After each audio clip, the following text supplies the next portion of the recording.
Some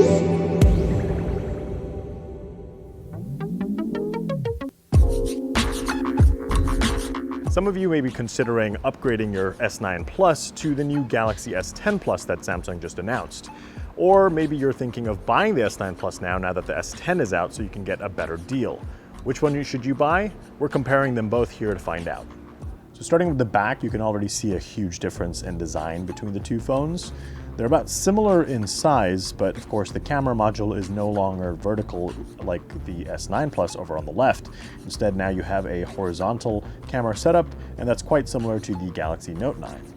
And of course, you can also see there's two cameras in the S9 Plus, whereas the S10 Plus has triple cameras.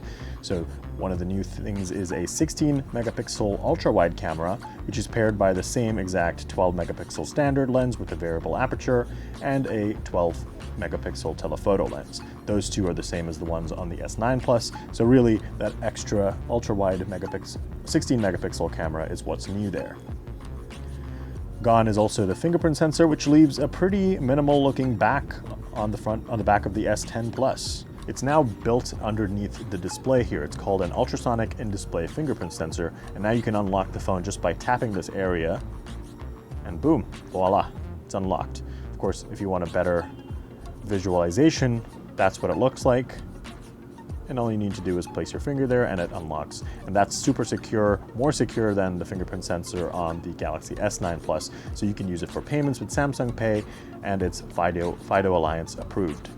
So now going to the displays, it's a 6.2-inch AMOLED screen on the S9 Plus, but it's a 6.4-inch dynamic AMOLED on the S10 Plus. The S10 screen is HDR10 Plus certified, so you're getting better colors and a sharper screen in general. But also take a look at the top and you'll see that hole punch camera, which is also known as the Infinity O display. That's something new that's on the S10 Plus. Essentially, Samsung has gotten rid of the bezels around the top and the bottom, slimmed them down to be able to put the camera so that it looks like a hole punch on a piece of paper. It's basically floating. And that has the benefit of giving you that slightly bigger screen size, 6.4 again versus 6.2 on the S9 Plus. The Galaxy S10 Plus now also natively reduces blue light exposure by 42%, and that's all done without needing some kind of yellow filter.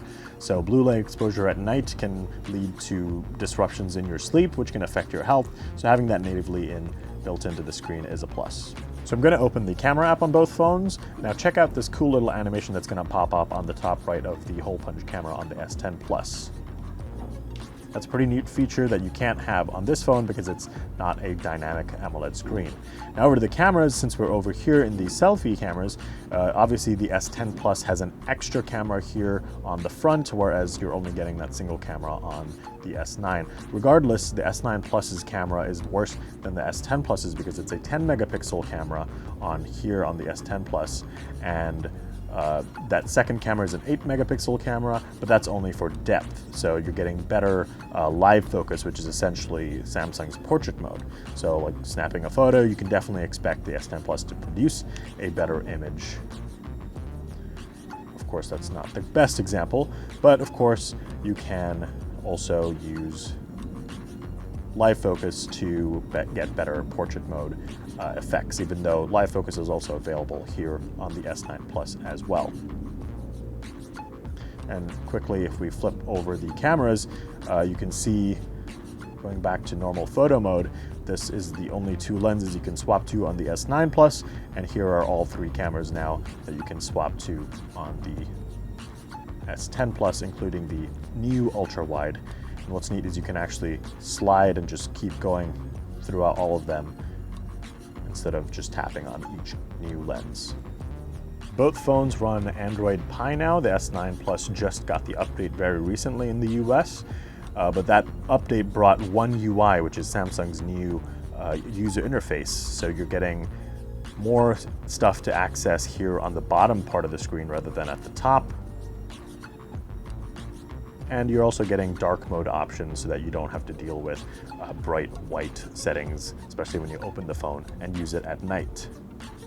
but otherwise you're getting a pretty similar experience across the board in terms of software. It's just that the S10 Plus will likely be supported for a longer period of time, so it'll likely get Android Q as well as next year's Android version.